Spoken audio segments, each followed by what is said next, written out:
नमस्कार दोस्तों, स्वागत है आपका मेरे YouTube चैनल हिंदी कथा कहानियों और हिंदी कथा साहित्य संचन में। आज मैं आपके पास जो कहानी लेकर आई हूँ वो है मुंशी प्रेमचंद द्वारा लिखी हुई एक बहुत ही प्रसिद्ध कहानी विश्वास। उन दिनों मिस जोशी बम्बई सभ्य समाज की राधिका थी तो वह एक छोटी सी कन्या पाठशाला की अध्यापिका, पर उनका ठाट बाट मान सम्मान बड़ी बड़ी धन रानियों को भी लज्जित करता था। वह एक बड़े महल में रहती थी जो किसी जमाने में सतारा के महाराज का निवास स्थान था। वहाँ सारे दिन नगर के रईसों, राजों, राज कर्मचारियों का तांता लगा रहता था। वह सारे प्रांत के धन और कीर्ति के उपासकों की देवी थी।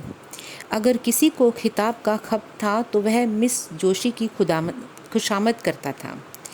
किसी को अपने या संबंधी के लिए कोई अच्छा ओहदा दिलाने की धुन थी तो वह मिस जोशी की आराधना करता था। सरकारी इमारतों के ठेके, नमक, शराब, अफीम आदि सरकारी चीज़ों के ठेके, लोहे, लकड़ी, कलपुर्जे आदि के ठेके सब मिस जोशी के हाथों में थे। जो कुछ करती थी वही करती थी, जो कुछ होता था उसी के हाथों होता था। जिस वक्त वह अपनी अरबी घोड़ों की फिटन पर सैर करने निकलती तो रईसों की सवारियां आप ही आप रास्ते से हट जाती थीं। बड़े दुकानदार खड़े हो होकर सलाम करने लगते। वह रूपवती थी, लेकिन नगर में उनसे बढ़कर रूपवती रमणियाँ थीं। वह सुशिक्षिता थी, वक्तचर थी, गाने में निपुण, हंसती तो अनोखी छवि से, बोलती तो निराली घटा से, ताकती तो बांकी चितवन से। लेकिन इन गुणों में उनका एकाधिपत्य ना था। उनकी प्रतिष्ठा, शक्ति और कीर्ति का कुछ और ही रहस्य था। सारा नगर ही नहीं, सारे प्रांत का बच्चा बच्चा जानता था कि बम्बई के गवर्नर मिस्टर जौहरी मिस जोशी के बिना दामों के गुलाम हैं। मिस जोशी की आंखों का इशारा उनके लिए नादिरशाही हुक्म है। वह थिएटरों में, दावतों में, जलसों में मिस जोशी के साथ साए की भांति रहते थे और कभी कभी उनकी मोटर रात के सन्नाटे में मिस जोशी के मकान से निकलती हुई दिखाई देती थी। इस प्रेम में वासना की मात्रा अधिक है या भक्ति की, यह कोई नहीं जानता। लेकिन मिस्टर जौहरी विवाहित हैं और मिस जोशी विधवा। इसलिए जो लोग उनके प्रेम को कलुषित कहते हैं वे उन पर कोई अत्याचार नहीं करते। बम्बई की व्यवस्थापिका सभा ने अनाज पर कर लगा दिया था और जनता की ओर से इसका विरोध करने के लिए एक विराट सभा हो रही थी। सभी नगरों से प्रजा के प्रतिनिधि उसमें सम्मिलित होने के लिए हजारों की संख्या में आए थे। मिस जोशी के विशाल भवन के सामने चौड़े मैदान में हरी भरी घास पर बम्बई की जनता अपनी फरियाद सुनाने के लिए जमा थी। अभी तक सभापति न आए थे, इसलिए लोग बैठे गपशप कर रहे थे। कोई कर्मचारी पर आक्षेप करता था, कोई देश की स्थिति पर, कोई अपनी दीनता पर। अगर हम लोगों में अगड़ने का जरा भी सामर्थ्य होता तो मजाल थी कि यह कर लगा दिया जाता। अधिकारियों का घर से बाहर निकलना मुश्किल हो जाता। हमारा ज़रूरत से ज़्यादा सीधापन हमें अधिकारियों के हाथों का खिलौना बनाए हुए है। वे जानते हैं इन्हें जितना दबाते जाओगे उतना दबते जाएंगे, सिर नहीं उठा सकेंगे। सरकार ने भी उपद्रव की आशंका से सशस्त्र पुलिस बुला ली। उस मैदान के चारों कोनों पर सिपाहियों के दल डेरा डाले पड़े थे। उनके अफसर घोड़ों पर सवार, हाथ में हंटर लिए जनता के बीच में निशंक भाव से घोड़े दौड़ाते फिरते थे, मानो साफ मैदान है। मिस जोशी के ऊंचे बरामदे में नगर के सभी बड़े बड़े रईस और राज्याधिकारी तमाशा देखने के लिए बैठे हुए थे। मिस जोशी मेहमानों का आदर सत्कार कर रही थीं और मिस्टर जौहरी आराम कुर्सी पर लेटे इस जनसमूह को घृणा और भय की दृष्टि से देख रहे थे। सहसा सभापति महाशय आपटे एक किराए के तांगे पर आते दिखाई दिए। चारों ओर हलचल मच गई। लोग उठ उठ कर उनका स्वागत करने दौड़े और उन्हें लाकर मंच पर बैठा दिया। आपटे की अवस्था 30-35 वर्ष से अधिक न थी। दुबले पतले आदमी थे। मुख पर चिंता का गाढ़ा रंग चढ़ा हुआ था। बाल भी पक चले थे, पर मुख पर सरल हास्य की रेखा झलक रही थी। वह एक सफ़ेद मोटा कुर्ता पहने थे, न पाँवों में जूते थे, न सर पर टोपी। इस अर्धनग्न, दुर्बल, निस्तेज प्राणी में न जाने कौन सा जादू था कि समस्त जनता उनकी पूजा करती थी। उनके पैरों में न जाने कैसा जादू था कि समस्त जनता उनके पैरों पर सिर रगड़ती थी। इस एक प्राणी के हाथों में इतनी शक्ति थी कि क्षण मात्र में सारी मिलों को बंद करा सकता था, शहर का सारा कारोबार मिटा सकता था। अधिकारियों को उसके भय से नींद न आती थी, रात को सोते सोते चौंक पड़ते थे। इससे ज़्यादा भयंकर जंतु अधिकारियों की दृष्टि में दूसरा नशा न था। ये प्रचंड शासन शक्ति उस एक हड्डी के आदमी से थर थर कांपती थी, क्योंकि उस हड्डी में एक पवित्र, निष्कलंक, बलवान और दिव्य आत्मा का निवास था। आप्टे ने मंच पर खड़े होकर पहले जनता को शांत चित्त रहने और अहिंसा व्रत पालन करने का आदेश दिया। फिर देश में राजनीतिक शक्ति का वर्णन करने लगे। सहसा उनकी दृष्टि सामने मिस जोशी के बरामदे की ओर गई तो उनका प्रजा दुख पीड़ित हृदय तिलमिला उठा। वहाँ अगणित प्राणी अपनी विपत्ति का फरियाद सुनने के लिए जमा थे और वहाँ मेज़ों पर चाय और बिस्किट, मेवे और फल और शराब की रेल पेल थी। वे लोग इन अभागों को देख देख कर हंसते और तालियां बजाते थे। पहली बार आप्टे की जबान काबू से बाहर हो गई।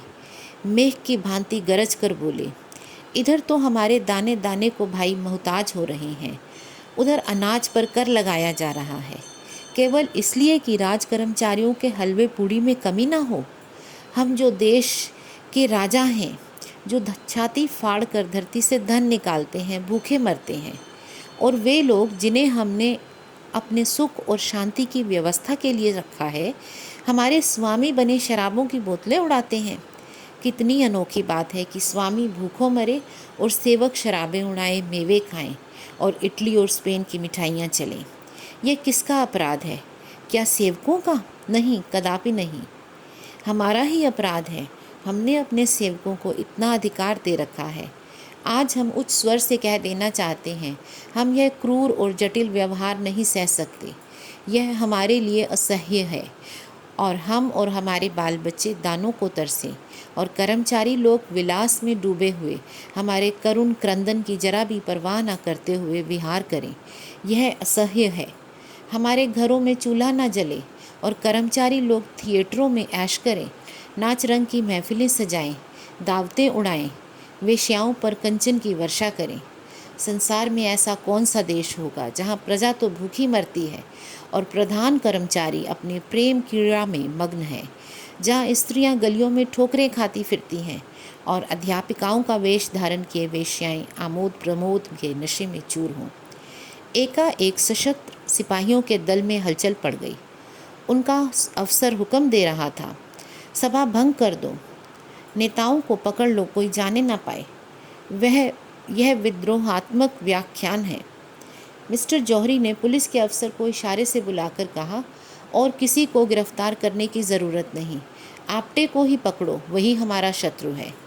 पुलिस के डंडे चलने शुरू हुए और कई सिपाहियों के साथ जाकर अफसर ने आप्टे को गिरफ्तार कर लिया। जनता ने त्योरियां बदली। अपने प्यारे नेता को योग गिरफ्तार होते देख उनका धैर्य हाथ से जाता रहा, लेकिन उसी वक्त आप्टे की ललकार सुनाई दी, तुमने अहिंसा व्रत लिया है और किसी ने इस व्रत को तोड़ा तो उसका दोष मेरे सिर होगा। मैं तुमसे सविनय अनुरोध करता हूँ, अपने अपने घर जाओ। अधिकारियों ने वही किया जो हम समझते थे। इस सभा से हमारा जो उद्देश्य था वह पूरा हुआ। हम यहाँ बलवा करने नहीं, केवल संसार की नैतिक सहानुभूति प्राप्त करने के लिए जमा हुए हैं और हमारा उद्देश्य पूरा हो गया। एक क्षण में सभा भंग हो गई। आप्टे पुलिस की हवालात में भेज दिए गए। मिस्टर जौहरी ने कहा, बच्चा, बहुत दिन के बाद पंजे में आए हो। राजद्रोह का मुकदमा चलाकर कम से कम 10 साल के लिए अंडमान भेजूंगा। मिस जोशी ने कहा, इससे क्या फ़ायदा? इस पर उन्होंने जवाब दिया, क्यों, उसको अपने किए की सज़ा मिलनी चाहिए। इस पर मिस जोशी बोली, लेकिन सोचिए, हमें उसका कितना मूल्य देना होगा। अभी जिस बात को गिने गिनाए लोग जानते हैं वह सारे संसार में फैलेगी और हम कहीं मुंह दिखाने लायक नहीं रहेंगे। आप अखबारों के संवाददाताओं की ज़बान को नहीं बंद कर सकते। इस पर उन्होंने कहा, कुछ भी हो, इसे जेल में सड़ाना चाहता हूँ। कुछ दिनों के लिए तो चैन की नींद नसीब होगी। बदनामी का डरना व्यर्थ है। हम प्रांत के सारे समाचार पत्रों को अपने सदाचार का राग अलापने के लिए मोल ले सकते हैं। हम प्रत्येक लांछन को झूठ साबित कर सकते हैं। आप्टे पर मिथ्या दोषारोपण का अपराध लगा सकते हैं। इस पर उन्होंने कहा, मैं इससे सहज उपाय बतला सकती हूँ। आप आपटे को मेरे हाथ में छोड़ दीजिए, मैं उससे मिलूँगी और उन यंत्रों से जिनका प्रयोग करने में हमारी जाति सिद्धहस्त है, उसके आंतरिक भावों और विचारों की थाह लेकर आपके सामने रख दूँगी। मैं ऐसे प्रमाण खोज निकालना चाहती हूँ जिसके उत्तर में उसे मुंह खोलने का साहस ना हो और संसार की सहानुभूति उसके बदले हमारे साथ हो। चारों ओर से यही आवाज़ आई कि यह कपटी और धूर्त था और सरकार ने इसके साथ वही व्यवहार किया है जो होना चाहिए। मुझे विश्वास है ये षड्यंत्रकारियों का मुखिया है और मैं इसे सिद्ध कर देना चाहती हूँ। मैं इसे जनता की दृष्टि में देवता नहीं बनाना चाहती हूँ, इसको राक्षस के रूप में दिखाना चाहती हूँ। ऐसा कोई पुरुष नहीं है जिस पर युवती अपनी मोहनी न डाल सके। इस पर मिस्टर जोशी ने कहा, अगर तुम्हें विश्वास है और तुम ये काम पूरा कर दिखाओगी तो मुझे कोई आपत्ति नहीं है, मैं तो केवल इसे दंड देना चाहता हूँ। फिर उन्होंने कहा, तो हुक्म दे दीजिए कि वह इसी वक्त छोड़ दिया जाए। इस पर मिस्टर जोशी बोले, जनता कहीं यह न समझे कि सरकार डर गई। तो उन्होंने कहा, नहीं, मेरे ख्याल में तो जनता पर इस व्यवहार का बहुत अच्छा असर होगा। लोग समझेंगे कि सरकार ने जनमत का सम्मान किया है। उन्होंने फिर पूछा, लेकिन तुम्हें उसके घर जाते देखकर लोग क्या कहेंगे, उनके मन में क्या आएगा? इस पर वह बोली, मुझे कोई भय नहीं है, नकाब डाल कर जाऊंगी, किसी को कानो कान खबर ना होगी। इस पर वह बोले, मुझे तो अब भी भय है कि वह तुम्हें संदेह की दृष्टि से देखेगा और तुम्हारे पंजे में ना आएगा, लेकिन तुम्हारी इच्छा है तो आजमा देखो। यह कहकर मिस्टर जौहरी ने मिस जोशी को प्रेममय नेत्रों से देखा, हाथ मिलाया और चले गए। आकाश पर तारे निकले हुए थे। चैत की शीतल सुखद वायु चल रही थी। सामने के चौड़े मैदान में सन्नाटा छाया हुआ था, लेकिन मिस जोशी को ऐसा मालूम होता था मानो आपटे मंच पर खड़ा बोल रहा है। उसके शांत, सौम्य, विषादमय स्वरूप उसकी आंखों में समाया हुआ था। प्रातःकाल मिस जोशी अपने भवन से निकली। उनके वस्त्र बहुत साधारण थे और आभूषण के नाम शरीर पर एक धागा भी ना था। अलंकार विहीन होकर उनकी छवि स्वच्छ जल की भांति और भी निखर गई। उन्होंने सड़क पर आकर एक तांगा लिया और चली। आपटे का मकान गरीबों के एक दूर के मोहल्ले में था। तांगे वाला मकान का पता जानता था, कोई दिक्कत ना हुई। मिस जोशी जब मकान के द्वार पर पहुंची तो ना जाने क्यों उनका दिल धड़क रहा था। उन्होंने कांपते हाथों से कुंडी खटखटाई। एक अधेड़ औरत निकलकर बाहर आई और द्वार खोल दिया। मिस जोशी उस घर की सादगी देखकर दंग रह गई। एक किनारे चारपाई पड़ी हुई थी, एक टूटी अलमारी में कुछ किताबें चुनी हुई थीं। फर्श पर खिलने का डिस्क था और एक रस्सी की अलगनी पर कपड़े लटक रहे थे। कमरे के दूसरे हिस्से में एक लोहे का चूल्हा था और खाने के बर्तन पड़े हुए थे। एक लंबा तगड़ा आदमी जो उस अधेड़ औरत का पति था, बैठा एक टूटे हुए ताले की मरम्मत कर रहा था और एक 5-6 वर्ष का तेजस्वी बालक आपटे की पीठ पर चढ़ने के लिए उनके गले में हाथ डाल रहा था। आपटे इसी लोहार के साथ उसी घर में रहते थे। समाचार पत्रों के लेख लिखकर जो कुछ भी मिलता उसे दे देते और इस भांति गृह प्रबंध की चिंताओं से छुट्टी पाकर जीवन व्यतीत करते थे। मिस जोशी को देखकर आपटे जरा चौंके, फिर खड़े होकर उनका स्वागत किया और सोचने लगे कहाँ बैठाऊं। अपनी दरिद्रता पर आज उन्हें जितनी लाज आई उतनी और कभी ना आई थी। मिस जोशी उनका असमंजस देखकर चारपाई पर बैठ गई और जरा रुखाई से बोली, मैं बिना बुलाए आपके यहाँ आने के लिए क्षमा चाहती हूँ, किंतु काम ऐसा ज़रूरी था कि मेरे आए बिना पूरा ना हो सका। क्या 1 मिनट के लिए मैं आपसे एकांत में मिल सकती हूँ? आपटे ने जगन्नाथ की ओर देखकर कमरे से बाहर चले जाने का इशारा किया। उसकी स्त्री भी बाहर चली गई, केवल बालक रह गया। वह मिस जोशी की ओर बार बार उत्सुक आंखों से देखता था, मानो पूछ रहा हो, तुम आपटे दादा की कौन हो? मिस जोशी ने चारपाई से उतरकर ज़मीन पर बैठते हुए कहा, आप कुछ अनुमान कर सकते हैं कि इस वक्त मैं क्यों आई हूँ? आपटे ने झेंपते हुए कहा, आपकी कृपा के सिवा और क्या कारण हो सकता है? मिस जोशी बोली, नहीं, संसार इतना उदार नहीं हुआ कि आप जिसे गालियाँ दें वह आपको धन्यवाद दे। आपको याद है कल आपने अपने व्याख्यान में मुझ पर क्या क्या आक्षेप किए थे। मैं आपसे जोर देकर कहती हूँ कि वे आक्षेप करके आपने मुझ पर घोर अत्याचार किया है। मैं आप जैसे सहृदय शीलवान विद्वान आदमी से ऐसी आशा न करती थी। मैं अबला हूँ, मेरी रक्षा करने वाला कोई नहीं है। क्या आपको उचित था कि एक अबला पर मिथ्यारोपण करें? अगर मैं पुरुष होती तो आपसे ड्यूअल खेलने का आग्रह करती। अबला हूँ इसलिए आपकी सज्जनता का स्पर्श करना ही मेरे हाथ में है। आपने जो मुझ पर लांछन लगाए हैं वे सर्वथा निर्मूल हैं। आप्टा ने दृढ़ता से कहा, अनुमान तो बाहरी प्रमाणों से ही किया जाता है। इस पर मिस जोशी बोली, बाहरी प्रमाणों से आप किसी के अंतःस्थल की बात नहीं जान सकते। आप्टे ने कहा, जिसका भीतर बाहर एक ना हो उसे देखकर भ्रम में पड़ जाना स्वाभाविक है। मिस जोशी बोली, हाँ तो वह आपका भ्रम है और मैं चाहती हूँ कि आप उस कलंक को मिटा दें जो आपने मुझ पर लगाया है। आप इसके लिए प्रायश्चित करेंगे? आप्टे ने कहा, अगर ना करूँ तो मुझसे बड़ा दुरात्मा संसार में ना होगा। मिस जोशी बोली, आप मुझ पर विश्वास करते हैं? आप्टे ने कहा, मैंने आज तक किसी रमणी पर विश्वास नहीं किया। मिस जोशी बोली, क्या आपको ये संदेह हो रहा है कि मैं आपके साथ कौशल कर रही हूँ?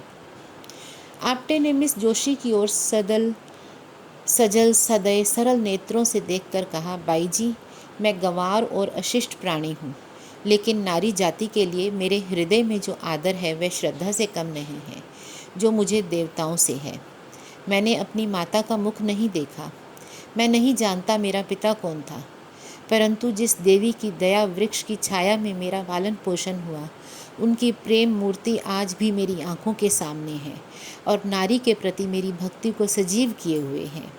मैं उन शब्दों को मुंह से निकालने के लिए अत्यंत दुखी और लज्जित हूँ जो आवेश में निकल गए, और मैं आज ही समाचार पत्रों में खेद प्रकट करके आपसे क्षमा की प्रार्थना करूँगा। मिस जोशी का अब तक अधिकांश स्वार्थी आदमियों से ही वास्ता पड़ा था, जिनके चिकने चुपड़े शब्दों का मतलब छुपा होता था। आप्टे के सरल विश्वास पर उसका चित्त आनंद से गदगद हो गया। शायद वह गंगा में खड़ी होकर अपने अन्य मित्रों से यह कहती कि उसके फैशनेबल मिलने वालों में से किसी एक को उस पर विश्वास न आता। सब मुंह के सामने तो हाँ हाँ करते, पर बाहर निकलते ही मजाक उड़ाना शुरू कर देते। उन कपटी मित्रों के सम्मुख ये आदमी था जिसके एक एक शब्द में सच्चाई झलक रही थी, जिसके शब्द अंतःस्थल से निकलते हुए मालूम होते थे। आप्टे उसे चुप देख किसी और ही चिंता में पड़े हुए थे। उन्हें भय हो रहा था, मैं चाहे जितनी क्षमा मांगूं, मिस जोशी के सामने कितनी सफाइयाँ पेश करूं, मेरे आक्षेपों का असर कभी न मिटेगा। इस भाव ने अज्ञात रूप से उन्हें अपने विषय की गुप्त बातें कहने की प्रेरणा दी, जो उन्हें उसकी दृष्टि में लघु बना दे, जिससे वह भी उन्हें नीच समझने लगे, उसको संतोष हो जाए कि वह भी कलुषित आत्मा है। बोले, मैं जन्म से अभागा हूँ, माता पिता का मुंह भी देखना नसीब न हुआ। जिस दयाशील महिला ने मुझे आश्रय दिया वह भी मुझे 13 वर्ष की अवस्था में अनाथ छोड़कर परलोक से धार गई। उस समय मेरे सिर पर जो बीती उसे याद करके मुझे लज्जा आती है कि मैं किसी को मुंह न दिखाऊं। मैंने धोबी का काम किया, मोची का काम किया, घोड़े की साइसी की, एक होटल में बर्तन मांजता रहा, यहाँ तक कि कितनी बार क्षुधा से व्याकुल होकर भीख मांगी। मजदूरी करने को बुरा नहीं समझता, आज भी मजदूरी ही करता हूँ। भीख मांगनी भी किसी किसी दशा में क्षम्य है, लेकिन मैंने उस अवस्था में ऐसे ऐसे कर्म किए जिन्हें कहते लज्जा आती है। चोरी की, विश्वासघात किया, यहाँ तक कि चोरी के अपराध में कैद की सज़ा भी पाई। मिस जोशी ने सजल नयन से कहा, आज यह सब बातें मुझसे क्यों कह रहे हैं आप? मैं इनका उल्लेख करके आपको कितना बदनाम कर सकती हूँ, आपको इसका भय नहीं है? आप्टे ने हंसकर कहा, नहीं, आपसे मुझे भय नहीं है। मिस जोशी बोली, अगर मैं आपसे बदला लेना चाहूँ तो? आप्टे ने कहा, जब मैं अपने अपराध पर लज्जित होकर आपसे क्षमा मांग रहा हूँ तो मेरा अपराध रहा ही कहाँ जिसका आप मुझसे बदला लेंगी। इससे तो मुझे भय होता है कि आपने मुझे क्षमा नहीं किया, और यदि आपने मुझे क्षमा नहीं किया तो मुझसे बदला ले सकती हैं, पर बदला लेने वालों की आंखें यूँ सजल नहीं हो जाया करती। मैं आपको कपट करने के योग्य नहीं समझता हूँ, पर आप यदि कपट करना चाहती तो यहाँ कभी ना आती। मिस जोशी बोली, मैं आपका भेद लेने के लिए ही आई हूँ। आप्टे ने कहा, तो शौक से लीजिए। मैं बतला चुका हूँ, मैंने चोरी के अपराध में जेल की सज़ा पाई है। नासिक की जेल में रखा गया। मेरा शरीर दुर्बल था। जेल की कड़ी मेहनत ना हो पाती थी और अधिकारी लोग मुझे कमज़ोर समझकर बैंतों से मारते थे। आखिर एक दिन मैं रात के समय जेल से भाग खड़ा हुआ। मिस जोशी बोली, आप तो छिपे रुस्तम निकले। आप्टे ने कहा, ऐसा भागा कि किसी को खबर ना हुई। आज तक मेरे नाम पर वारंट जारी है और 500 रुपये का इनाम भी है। मिस जोशी बोली, तब तो मैं आपको ज़रूर पकड़ा दूंगी। आप्टे बोला, तो फिर मैं आपको अपना असल नाम भी बता देता हूँ। मेरा नाम दामोदर मोदी है। यह नाम तो पुलिस से बचने के लिए रख छोड़ा है। बालक अब तक तो चुपचाप बैठा था। मिस जोशी के मुंह से पकड़ाने की बात सुनकर वह सजग हो गया और डांट कर बोला, हमारे दादा को कौन पकड़ेगा? मिस जोशी बोली, सिपाही और कौन? बालक बोला, हम सिपाही को मारेंगे। वह कहकर वह कोने से अपना खेलने वाला एक डंडा उठा लाया और आप्टे के पास विरोचिक भाव से खड़ा हो गया, मानो सिपाहियों से आपकी रक्षा कर रहा हो। मिस जोशी बोली, आपका रक्षक तो बड़ा बहादुर मालूम होता है। आप्टे बोला, इसकी भी एक कथा है। साल भर होता है ये लड़का खो गया था, मुझे रास्ते में मिला। मैं पूछता पूछता इसे लाया। यहाँ उसी दिन इन लोगों से मेरा इतना प्रेम हो गया कि मैं इनके साथ रहने लगा। मिस जोशी बोली कि आपका वृतांत सुनकर मैं आपको क्या समझ रही हूँ, आप अनुमान कर सकते हैं? आप्टे ने जवाब दिया, वही जो मैं वास्तव में हूँ, नीच, कमीना, धूर्त। मिस जोशी बोली, नहीं, आप मुझ पर फिर से अन्याय कर रहे हैं। पहला अन्याय तो क्षमा कर सकती हूँ, लेकिन यह अन्याय क्षमा नहीं कर सकती। इतनी प्रतिकूल दशाओं में पड़कर भी जिसका हृदय इतना पवित्र, इतना निष्कपट, इतना सदय हो, वह आदमी नहीं देवता है। भगवान, आपने मुझ पर जो आक्षेप किए वह सत्य हैं। मैं आपके अनुमान से कहीं भ्रष्ट हूँ। मैं इस योग्य भी नहीं कि आपकी ओर ताक सकूँ। आपने अपने हृदय की विशालता दिखाकर मेरा असली स्वरूप मेरे सामने प्रकट किया। मुझे क्षमा कीजिए, मुझ पर दया कीजिए। यह कहते कहते वह उनके पैरों पर गिर पड़ी। आप्टे ने उसे उठा लिया और बोले, ईश्वर के लिए मुझे लज्जित न करो। मिस जोशी ने गदगद कंठ से कहा, आप उन दुष्टों के हाथों से मेरा उद्धार कीजिए। मुझे इस योग्य बनाइए कि मैं आपकी विश्वास पात्री बन सकूं। ईश्वर साक्षी है, मुझे कभी कभी अपनी दशा पर कितना दुख होता है। मैं बार बार चेष्टा करती हूँ अपनी दशा सुधारूं, इस विलासिता के जाल को तोड़ दूं जो मेरी आत्मा को चारों ओर से जकड़े हुए हैं। पर दुर्बल आत्मा अपने निश्चय पर स्थित नहीं रहती। मेरा पालन पोषण जिस ढंग से हुआ है उसका यह परिणाम होना स्वाभाविक सा मालूम होता है। मेरी उच्च शिक्षा ने गृहिणी जीवन से मेरे मन में घृणा पैदा कर दी। मुझे किसी पुरुष के अधीन रहने का विचार अस्वाभाविक जान पड़ता था। मैं गृहिणी की जिम्मेदारियों और चिंताओं को अपनी मानसिक स्वाधीनता के लिए विषतुल्य समझती थी। मैं तर्क बुद्धि से अपने अस्तित्व को मिटा देना चाहती थी। मैं पुरुषों की भांति स्वतंत्र रहना चाहती थी। क्यों किसी की पाबंद होकर रहूं? क्यों अपनी इच्छाओं को किसी व्यक्ति के सांचे में ढालूं? क्यों किसी को यह अधिकार दूं कि तुमने यह क्यों किया, वह क्यों किया? दाम्पत्य मेरी निगाह में तुच्छ वस्तु थी। अपने माता पिता की आलोचना करना मेरे लिए उचित नहीं। ईश्वर उन्हें सद्गति दे।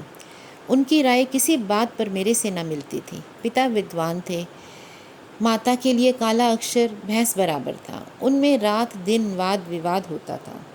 पिताजी ऐसी स्त्री से विवाह करना चाहते थे जो उनके समान विद्वान हो, और माताजी से विवाह को हो जाना उनके जीवन का सबसे बड़ा दुर्भाग्य समझते थे। वह ये कहते कभी न थकते थे, तुम मेरे पाँव की बेड़ी बन गई हो, नहीं तो मैं जाने कहाँ उड़कर पहुँचा होता। उनके विचार से सारा दोष माता की अशिक्षा के सिर था। वह अपनी एकमात्र पुत्री को मूर्खा माता के संसर्ग से दूर रखना चाहते थे। माताजी कभी मुझसे कुछ कहती तो पिताजी उन पर टूट पड़ते। तुमसे कितनी बार कह चुका कि लड़की को डांटो मत, वह स्वयं अपना भला बुरा सोच सकती है। तुम्हारे डांटने से उसके आत्मसम्मान को कितना धक्का लगेगा यह तुम नहीं जान सकती। आखिर माताजी ने निराश होकर मुझे मेरे हाल पर छोड़ दिया और कदाचित इसी शोक में चल बसी। अपने घर की अशांति देखकर मुझे विवाह से और भी घृणा हो चली। सबसे बड़ा असर मुझ पर मेरे कॉलेज की लेडी प्रिंसिपल का हुआ, जो स्वयं अविवाहित थी। मेरा तो अब यह विचार है कि युवकों की शिक्षा का भार केवल आदर्श चरित्रों पर रखना चाहिए। विलास में रत कॉलेजों के शौकीन प्रोफेसर विद्यार्थियों पर कोई अच्छा असर नहीं डाल सकते। मैं इस वक्त ऐसी बात आपसे कह रही हूँ, पर अभी घर जाकर यह सब भूल जाऊँगी। मैं जिस संसार में हूँ उसकी जलवायु ही दूषित है। मुझे वहाँ सभी कीचड़ में लथपथ देखना चाहते हैं। मेरे विलासासक्त रहने में ही उनका स्वार्थ है। आप वह पहले आदमी हैं जिसने मुझ पर विश्वास किया है, जिसने मुझ पर निष्कपट विश्वास किया है। ईश्वर के लिए आप अब मुझे भूल न जाइएगा। आप्टे ने मिस जोशी की ओर वेदनापूर्ण दृष्टि से देखकर कहा, अगर मैं आपकी कुछ सेवा कर सकूं तो यह मेरे सौभाग्य की बात होगी मिस जोशी। हम सब मिट्टी के पुतले हैं, कोई निर्दोष नहीं। मनुष्य बिगड़ता है तो परिस्थितियों से या पूर्व संस्कारों से। परिस्थितियों का त्याग करने से ही बच सकता है। संस्कारों से गिरने वाला मनुष्य का मार्ग इससे कहीं अधिक कठिन है। आपकी आत्मा सुंदर और पवित्र है, केवल परिस्थितियों ने इसे कोहरे की भांति ढक लिया है। अब विवेक का सूर्य उदय हो गया है। ईश्वर ने चाहा तो कोहरा भी फट जाएगा, लेकिन सबसे पहले उन परिस्थितियों का त्याग करने के योग्य होना होगा। आपको उनका त्याग करने के लिए तैयार होना होगा। मिस जोशी बोली, यही आपको करना होगा। आप्टे ने चुपती हुई निगाहों से देखकर कहा, वैद्य रोगी को जबरदस्ती दवा पिलाता है। मिस जोशी बोली, मैं सब कुछ करूंगी। मैं कड़वी से कड़वी दवा पीऊँगी यदि आप पिलाएंगे। कल आप मेरे घर आने की कृपा करेंगे शाम को? आप्टे बोला, अवश्य आऊँगा। मिस जोशी ने विदा लेते हुए कहा, भूलिएगा नहीं, मैं आपकी राह देखती रहूँगी। अपने रक्षक को भी लाइएगा। यह कहकर उसने बालक को गोद में उठाया और उसे गले से लगाकर बाहर निकल आई। गर्व के मारे उसके पांव जमीन पर ना पड़ते थे। मालूम होता था हवा में उड़ी जा रही है। प्यास से तड़पते हुए मनुष्य को नदी का तट नजर आने लगा था। दूसरे दिन प्रातःकाल मिस जोशी ने मेहमानों के नाम दावती कार्ड भेजे और उत्सव मनाने की तैयारियां करने लगी। मिस्टर आप्टे के सम्मान में पार्टी दी जा रही थी। मिस्टर जौहरी ने कार्ड देखा तो मुस्कुराए। अब महाशय इस जाल से बचकर कहाँ जाएंगे? मिस जोशी ने तो उन्हें फंसाने के लिए यह अच्छी तरकीब निकाली। इस काम में निपुण मालूम होती हैं। मैंने समझा था आप्टे चालाक आदमी होगा, मगर इन आंदोलनकारी विद्रोहियों को बकवास करने के सिवा और कुछ सूझ नहीं सकता। 4 बज गए। मेहमान लोग आने लगे। नगर के बड़े बड़े अधिकारी, बड़े बड़े व्यापारी, बड़े बड़े विद्वान, समाचार पत्रों के संपादक अपनी अपनी महिलाओं के साथ आने लगे। मिस जोशी ने आज अपने अच्छे से अच्छे वस्त्र और आभूषण निकाले हुए थे। जिधर निकल जाती मालूम होता था अरुण प्रकाश की छटा चली आ रही है। भवन के चारों ओर सुगंध की लपटें आ रही थीं और मधुर संगीत की ध्वनि हवा में गूंज रही थी। 5 बजते बजते मिस्टर जौहरी आ पहुँचे और मिस जोशी से हाथ मिलाकर मुस्कुराते हुए बोले, जी चाहता है तुम्हारे हाथ चूम लूँ। अब मुझे विश्वास हो गया कि यह महाशय तुम्हारे पंजे से नहीं निकल सकते। मिसेस पैटिट बोली, मिस जोशी दिलों का शिकार करने के लिए ही बनाई गई हैं। मिस्टर सौराब जी ने कहा, मैंने सुना है आप्टे बिल्कुल गंवार सा आदमी है। इस पर मिस्टर भरूचा बोले, किसी यूनिवर्सिटी में शिक्षा ही नहीं पाई, सभ्यता कहाँ से आती? मिस्टर भरूचा बोले, आज इसे खूब बनाना चाहिए। महंत वीरभद्र दाढ़ी के भीतर से बोले, मैंने सुना है नास्तिक है, वर्णाश्रम धर्म का पालन नहीं करता। मिस जोशी बोली, नास्तिक तो मैं भी हूँ, ईश्वर पर मेरा भी विश्वास नहीं है। महंत बोले, आप नास्तिक हो पर कितने ही नास्तिकों को आस्तिक बना देती हो। मिस्टर जौहरी, आपने लाख की बात की है महंत जी। मिसेस भरूचा बोली, क्यों महंत जी, आपको मिस जोशी ने ही आस्तिक बनाया है क्या? सहसा आप्टे लोहार के बालक की उंगली पकड़े भवन में दाखिल हुए। वह पूरे फैशनेबल रईस बने हुए थे। बालक भी किसी रईस का लड़का मालूम होता था। आज आप्टे को देखकर लोगों को विदित हुआ कि वह कितना सुंदर सजीला आदमी है। मुख से शौर्य निकल रहा है, पोर पोर से शिष्टता झलकती थी। मालूम होता था वह इसी समाज में पला है। लोग देख रहे थे कि कहीं चूके और वह तालियां बजाए, कहीं कदम फिसले और कह कहे लगाए। पर आपटे मंझे हुए खिलाड़ी की भांति जो कदम उठाता था वह सदा हुआ, जो हाथ दिखलाता था वह जमा हुआ। लोग उसे पहले तुच्छ समझते थे, अब उससे ईर्ष्या करने लगे, उस पर फप्तियाँ उड़ानी शुरू की। लेकिन आपटे इस कला में भी एक ही निकला। बात मुंह से निकली और उसने जवाब दिया, पर उसके जवाब में मालिन्य या कटुता का लेश भी ना होता था। उसका एक एक शब्द सरल, स्वच्छ, चित्त को प्रसन्न करने वाले भावों में डूबा होता था। मिस जोशी उसकी वाक्य चातुरी पर फूल उठी थी। सोराब जी ने पूछा, आपने किस यूनिवर्सिटी से शिक्षा पाई थी? आपटे ने जवाब दिया, यूनिवर्सिटी में शिक्षा पाई होती तो आज मैं भी शिक्षा विभाग का अध्यक्ष होता। मिसेस भरूचा बोली, मैं तो आपको भयंकर जंतु समझती थी। आपटे ने मुस्कुराकर कहा, आपने महिलाओं के सामने मुझे ना देखा होगा। सहसा मिस जोशी अपने सोने के कमरे में गईं और अपने समस्त वस्त्रभूषण उतार फेंके। उनके मुख से शुभ्र संकल्प का तेज निकल रहा था। नेत्रों से दबी ज्योति प्रस्फुटित हो रही थी, मानो किसी देवता ने उसे वरदान दिया हो। उन्होंने सजे हुए कमरे को घृणा से देखा, अपने आभूषणों को पैरों से ठुकरा दिया और एक मोटी साफ साड़ी पहनकर बाहर निकली। आज प्रातःकाल ही उसने यह साड़ी मंगा ली थी। उसे इस नए वेश में देखकर सब लोग चकित हो गए। काया पलट कैसी! सहसा किसी की आंखों को विश्वास न आया, किंतु मिस्टर जौहरी बगले झांकने लगे। मिस जोशी ने इसे फंसाने के लिए यह कोई नया स्वांग रचा है। मित्रों, आपको याद है परसों महाशय आपटे ने मुझे कितनी गालियां दी थी। यह महाशय खड़े हैं, आज मैं इन्हें इस दुर्व्यवहार का दंड देना चाहती हूँ। मैं कल इनके मकान पर जाकर इनके जीवन के सारे गुप्त रहस्यों को जान गई। यह जो जनता की भीड़ पर गरजते फिरते हैं, मेरे एक ही निशाने पर गिर पड़े। मैं उन रहस्यों को खोलने में अब विलंब ना करूँगी। आप लोग अधीर हो रही होंगी। मैंने जो कुछ देखा वह इतना भयंकर है कि उसका वृतांत सुनकर शायद आप लोगों को मूर्छा आ जाएगी। अब मुझे लेश मात्र भी संदेह नहीं है कि यह महाशय पक्के देशद्रोही हैं। मिस्टर जौहरी ने ताली बजाई और तालियों से हार गूंज उठा। मिस जोशी, लेकिन राज के द्रोही नहीं, अन्याय के द्रोही, दमन के द्रोही, अभिमान के द्रोही। चारों ओर सन्नाटा छा गया। लोग विस्मित होकर एक दूसरे की ओर देखने लगे। मिस जोशी बोली, गुप्त रूप से शस्त्र जमा किए हुए हैं और गुप्त रूप से हत्याएं की हैं।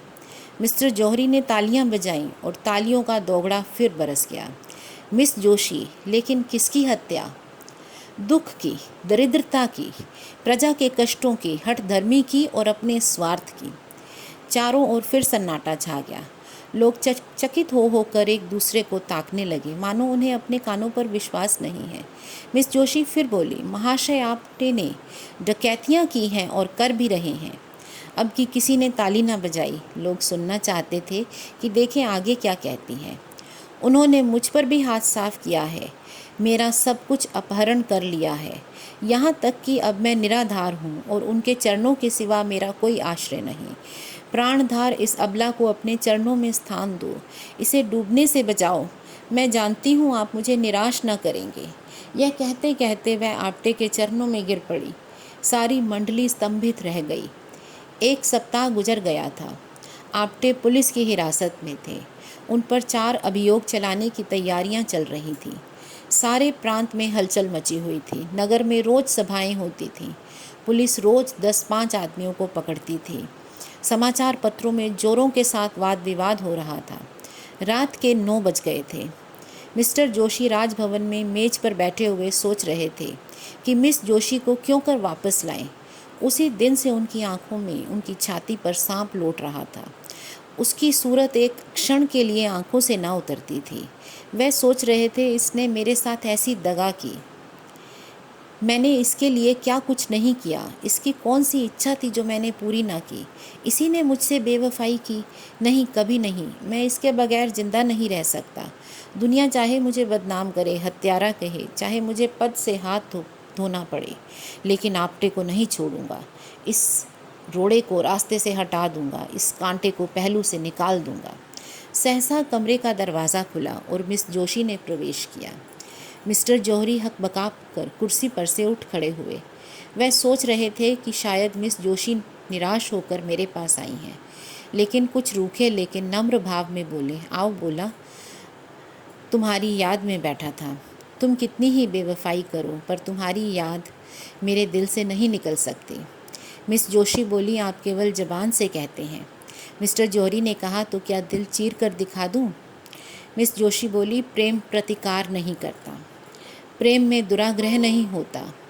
आप मेरे खून के प्यासे हो रहे हैं, उस पर भी आप कहते हैं मैं तुम्हें याद करता हूँ। आप मेरे स्वामी को हिरासत में डाल रखे हैं। यह प्रेम है? आखिर आप मुझसे क्या चाहते हैं? अगर आप समझ रहे हैं कि इन शक्तियों से डरकर मैं आपकी शरण में आ जाऊंगी तो आपका भ्रम है। आपको अख्तियार है कि आप आपटे को काला पानी भेज दें, फांसी चढ़ा दें, लेकिन मुझ पर इसका कोई असर ना होगा। वह मेरे स्वामी हैं, मैंने उनको अपना स्वामी माना है। उन्होंने अपनी विशाल उदारता से मेरा उद्धार किया है।